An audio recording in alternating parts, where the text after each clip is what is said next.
What are your thoughts on this? Sounds harmless until you realize it's stalling progress every single day. Today, we'll unpack how to turn that vague question into empowered action for both your team and your AI. Because you could free up 40% of your time if you delegate better than you do now. Leadership today isn't just about scaling. It's about navigating constant uncertainty, market disruptions, and high-pressure decisions.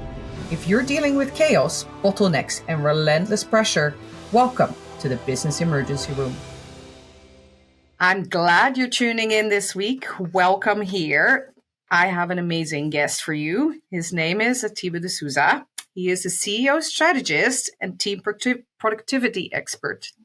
Awful word, productivity.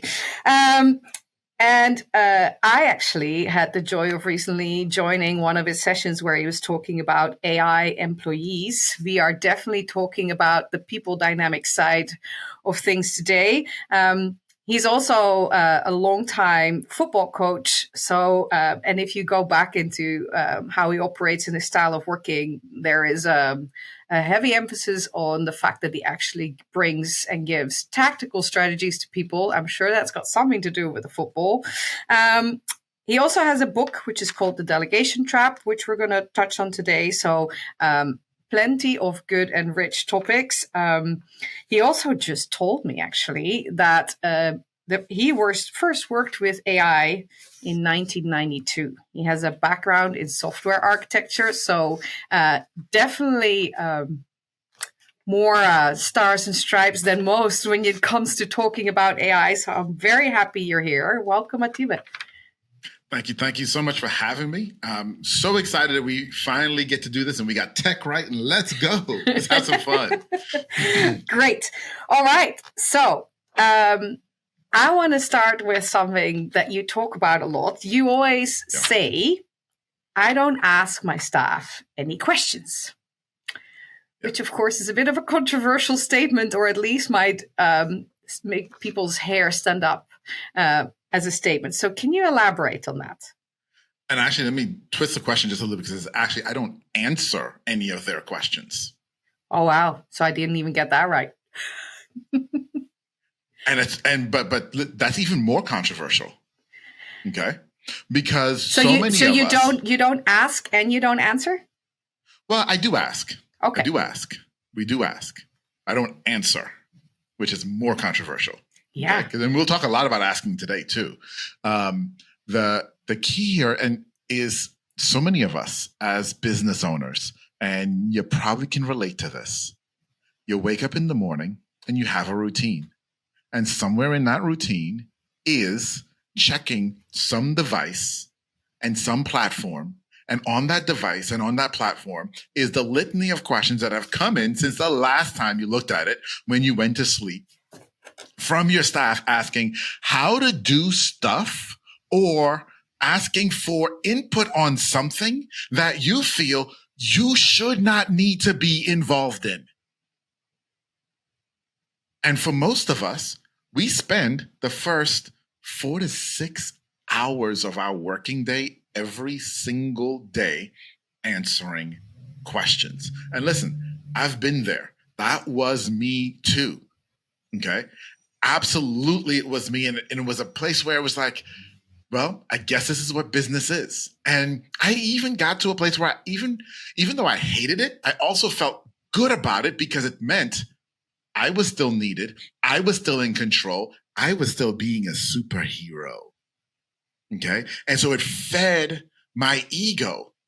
But in feeding my ego, it also meant there were times where I couldn't leave the business, couldn't take vacations, missed family events. And about 5 years or so ago, I said, something's got to give, because life's about to change and something's got to give. And we've got to figure out something different, because this can't be. Because I guarantee you, Bill Gates does not live like this. Right? I guarantee you, big CEOs don't live like this. So something's got to give. And that is what led me to writing the book, The Delegation Trap, and understanding that our role as CEOs and leaders is to set great vision. I know we're going to talk a lot about vision today, but to set great vision so that our people can actually execute without us. Yeah. Yeah, and I think I don't think we were better at it decades ago. Don't get me wrong. I'm not saying we used to be better at this. I do think that before technology around, we at least got it thrown in our face a bit more frequently that we were not indispensable, right? Because I remember times that there was email, but I didn't have it on my phone. And so if I was traveling and not near my office or not near my work computer, I did not have access to that, right? And they had to figure it out. And they had to figure it out. And I was traveling to places with visas and stuff. So sometimes my return would be delayed by days or whatever. And there would be emails in your inbox that you were like, they had needed me.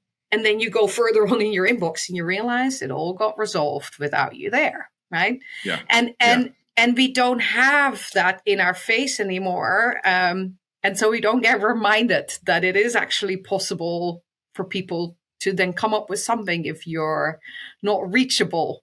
But it doesn't feel natural to close the door or not open your ears or say. So can you talk a little bit about that? Because when you say, I don't answer questions, but the questions do get asked, how do you then turn that around? So number one, I literally ignore some questions. Oh, like, so you play the inbox game almost. I will just ignore it, okay? And or I will respond at many times with, like I did earlier today. There's someone, they're doing some research on something on an area that they own. They went and did this research, wrote this whole document on what they believe should be done, came up with a plan, a thesis, everything to solve the problem. And they sent it to me and said, I would love your thoughts on this. And my response was, you don't need I didn't even open the document. You don't need my thoughts. So yeah, I like that, right? Because it's you're very assertive and open about this. Can we talk a little bit, because I talk lots about decision making, right? And how you can empower people by saying, okay, these are the boundaries of the box, but this is yours to solve. And don't come back to me unless you need to cross the boundaries of the box. This is yours to sort, right? So I'm going to ask you for your thoughts because you're going to have to talk about it here. You're not one on my staff, so that's cool. So what are your thoughts about how you can give, because I'm sure with the research, because the question might have really been like saying, this is our recommendation, this is now how we would go forward, but that's not how they put it to you, right? So the question they put to you made it look as if they wanted you to go back through all of it, whilst the reality is like, hey, we're now proposing this approach. Do we get green light or red light? And let's go, right? So how do you give people some autonomy? Empowering guardrails so that they feel free to maneuver within that. Because if the space becomes too big, then it gets scary to make all these decisions by yourself at times, right? Yeah, sure, absolutely. And so let's unpack that a little bit, okay? So let's use this example as an example. This person has been doing this job for almost a year. Okay, it was a new role for them about a year ago, but they've been doing it. Great and wonderful. And we realized a few months ago that the way we were doing it really wasn't as effective as it used to be. And we needed to refactor it and come up with a new way of doing it. And so what we did was we sat down and we said, okay, what are the goals? What are the outcomes? What is the vision here? So you've already been doing the job, so you know, right? But we went back through. What is the vision of what is being created and what's being done? And then we're crystal clear on the vision. Okay. Once we were crystal clear on the vision, the instruction was, you're crystal clear. You've already done this, so you know what needs to be done and what's worked before and what hasn't. Go figure out if there's a better way to do it, and then go do it. Go do it. Right? Which also meant I don't need to know about it. Right? And so that's it in terms of giving the permission there. But now there is more. because that alone doesn't get you to the answer. And the piece that gets you to the answer happened before we decided to refactor the way this thing works. Okay.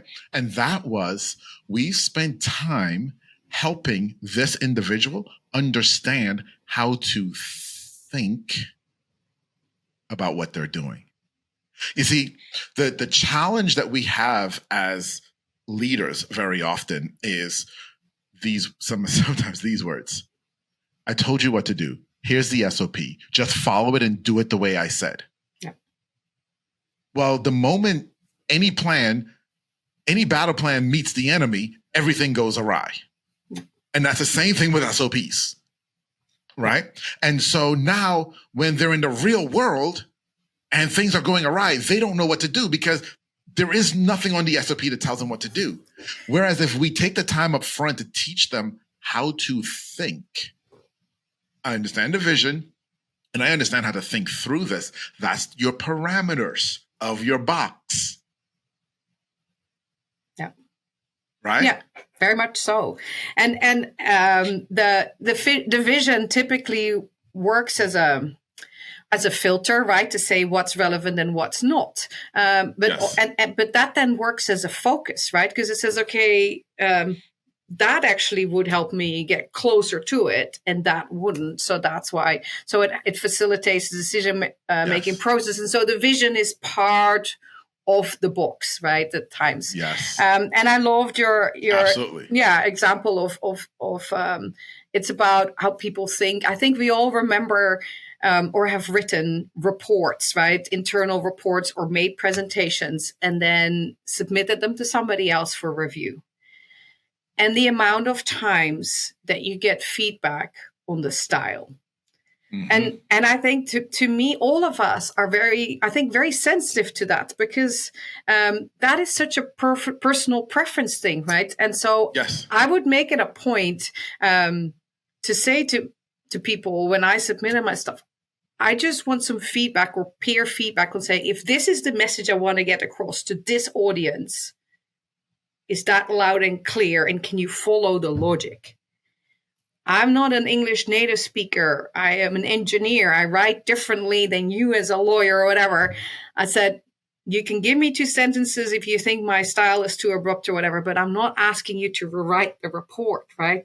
Yeah. And that happens so often, and I think that's an example we all know, but it's kind of the same, right? But and it is. And I want to tie it back to delegation because the statistics that is out there is that leaders should be able to free up over 40% of their time if they delegate better than they currently do. Yep.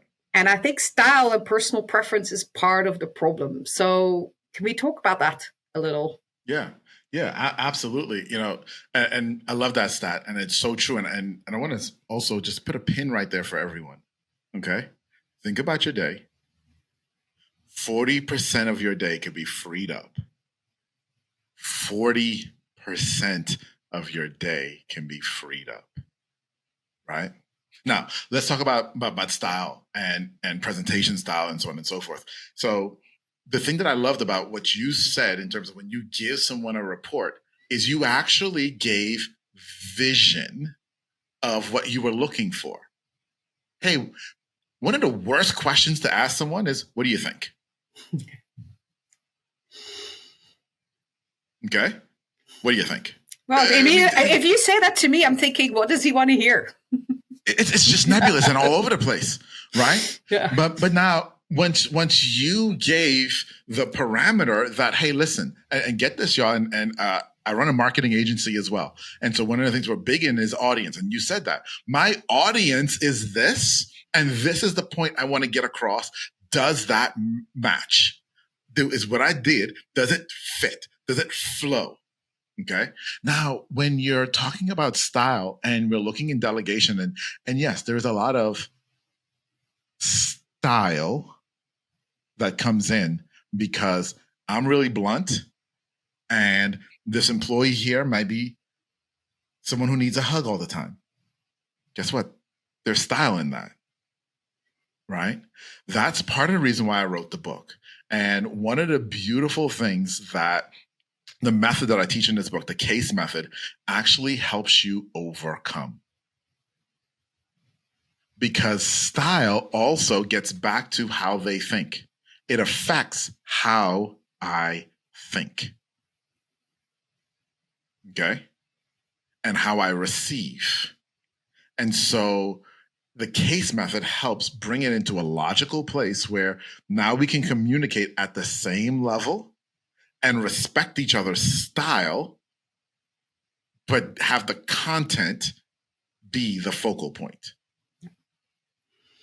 Yeah, and again, what you're trying to achieve, right? What you're trying to get out of it, and there's a huge benefit actually that people, once they get to delegating, typically see from having somebody with a different style do something that's been done by the same person for a long time, because there is huge value in bringing a diversity of ways of doing something, and yeah, it makes it better typically because there is stuff to improve or stuff that you don't see or inefficiencies or quirks that somebody else can see and improve on or iron out for sure, right? So can we talk about AI in that context? Because AI kind of tells you what you want to hear at times too. But I started to notice that there's people who feel more comfortable delegating to AI, presumably because of the style thing a bit too, right? Because it feels like a different level of control, because you can be more of a dictator with AI than you can be with people you work with. Yet at the same time, that's not really true delegation, right? It's just using a tool, which you probably should be using anyway, to take over some of your work. Yeah. So, the reality there is this. And I said this several years ago, 2 months after ChatGPT came out and the world was going buzz about it. AI is going to help smart people get smarter and dumb people get dumber. Okay. And what I mean by that, as we talk about delegation and we talk about productivity, is simply this. And I want you to hear me on this, y'all, as I say this. If you suck at managing and delegating to humans, you're going to suck at managing and delegating to AI and technology as well. Now I say, oh, but no, it's and it doesn't have the feelings in it, and the whole, it doesn't take a day off, and it never gets sick, and it doesn't have an attitude. Okay, yeah, that's all well and true. That's all well and true. But understand that AI is designed to mimic the human brain. Okay? And so if you can't currently communicate to a human brain that's real, you can't communicate to the one that's mimicked, right? We're building some tools right now in AI, and we're having some issues because the AI is doing some really silly things, just like humans would. And we're realizing, okay, so we made too many assumptions about its capability, and we need to go backwards and actually simplify and dumb this down more for it. Yes. Okay. And communicate with it at an even more basic level, right? And so my point there is, if you can't communicate with humans, it may temporarily feel better to use AI. And the crazy stat that I read recently, and I forget where I read this, but over 60% of companies that are using AI are not currently seeing increased productivity. Yeah, I believe you. There is so many goose chases and rabbit holes you can go down on. And because there is so little intent still behind the deployment, there is a lot of work spent on everything we could do and not on everything we should do. We need to do. Yeah, yes. And then a lot of duplication of efforts, no doubt, and not synchronized and not filtered by that vision or what is it we're trying to achieve, right? Yes, absolutely. Yeah, absolutely. And so AI being this panacea of this great world, and, I teach on AI employees, and I'm always very clear. Look, this is not a savior. No. Okay. No. You're not going to go from, if you're a solopreneur, You're not going to go to now having a team of AI employees, and now I've got this team. If you're running a company doing $5 million and you've got 50 employees, you're not about to fire 45 of them. Yeah. No. That's not reality. No. And we've seen that for decades, right? Because I come out of course, the oil and gas industry. So the data sets there are enormous, particularly in evaluating the subsurface scenarios, by which we mean that we never will know in advance what's in the ground. And so that's all based on assumptions and the modeling, and hence the economic modeling. You can run infinite numbers of scenarios, and we got better and better tools all the time to do that. But we got marginally, but we didn't get exponentially smarter at querying all these data and these numbers to truly de-risk things. Right. Because I don't think we would land on any kind of fixed set of scenarios to properly evaluate long enough before we made changes to that suite of scenarios, and we're truly evaluating something else entirely. But this is now where I do believe there is opportunity with AI. And that is for us to learn to ask better questions. Okay? How many times does the moon rotate in one Earth day? Okay, that's a question you can go ask AI. Sure, right?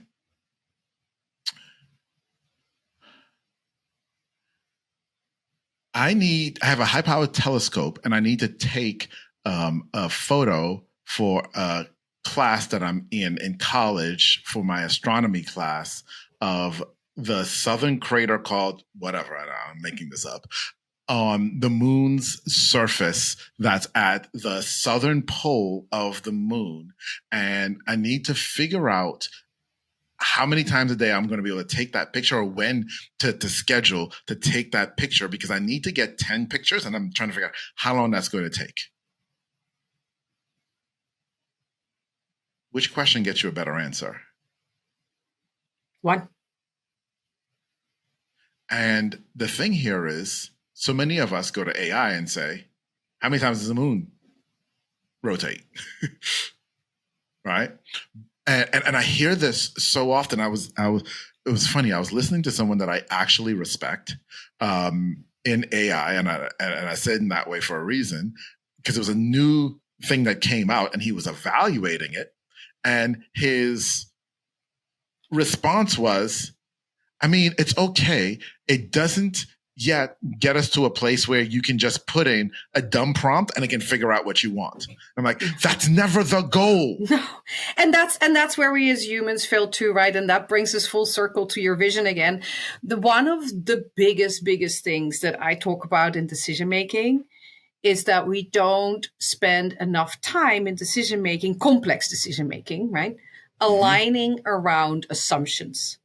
And so we think we make the same decision, or we're in the same decision-making process, but with an entirely different suite of assumptions.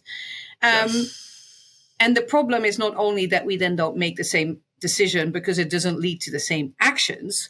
Also then when the world evolves and we need to course correct on that decision, for some of us, it's like, oh, we now need to course correct because this assumption is no longer valid. And other people are like, who cares? And it's the same in AI, right? It will make assumptions. It will draw from God knows where, and it has even way. I mean, if you're working with a colleague on the same project, you might stand the chance that you're in a similar parallel universe of assumptions. With AI, could come from anywhere. Well, and do anything. So in the same project we're working on, just to be really technical for a moment. There was one particular piece of it, and we realized it wasn't sending the run ID, and it needed to send the run ID in order for us to get the right data in this part of the application. And so we explicitly said, hey, here's what we're going to do. We're going to create a new function, and that new function is going to send the run ID. That way it wasn't confused with anything else, right? No other function. We're creating a brand new function to do this thing. And I want you to send the run ID. And it says, Okay, I'll create the new function and I'll send the run ID. And while I'm at it, I'll also go back and modify all these other functions to also have the run ID. Like, no. No, I've screamed three times today already at AI going, no, that's not what I asked. Yeah, so I fully align with you, right? If we need to get better at peopling, because AI is also us, right? It's our brainchild. It tries to do what we do, and you are definitely in the space to help people do better there. We could talk for hours more, but we don't have hours more. So if people, after hearing you here today, are like, I want to talk more to you, I want to find out what he does, I want to get the book, where do they go? What do they do? Well, the best thing to do actually is get the book. Go to thedelegationtrap.com. You can find me there, but you can also get the book, because here's the thing. This book is going to change the way you look at delegation. I start off in the book by telling you that everything that you know about delegation right now is a lie. And I go through most of what you think you know about delegation and prove to you why it's a lie.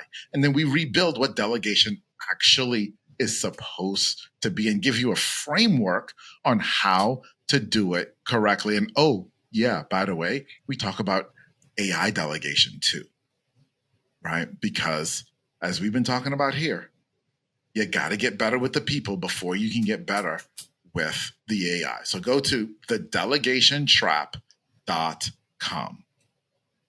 All right. If you are wherever you're listening, this link and other information will also be in the show notes. So if you are not quick enough to hear it when you're driving, you can look it up later wherever you picked up this podcast. And we hope you do. The delegation trap is not that hard to remember. I love that you were here today. I think this is a major topic because we all are struggling with time. We could all use more time and get more time back. And all could use getting a little bit more productive in this world where we're being inundated in new stuff every day, right? And I also really enjoyed what you're doing in the AI space and some of the sessions you organize. So I would suggest people check that out too. I'm very glad you tuned in to listen today. I hope you're tuning back in for our next episode some other time. And thank you very much, Atiba. Thank you. Thanks for being here. And hey, thank you for listening. Appreciate you. Bye. That's it for this episode of the Business Emergency Room.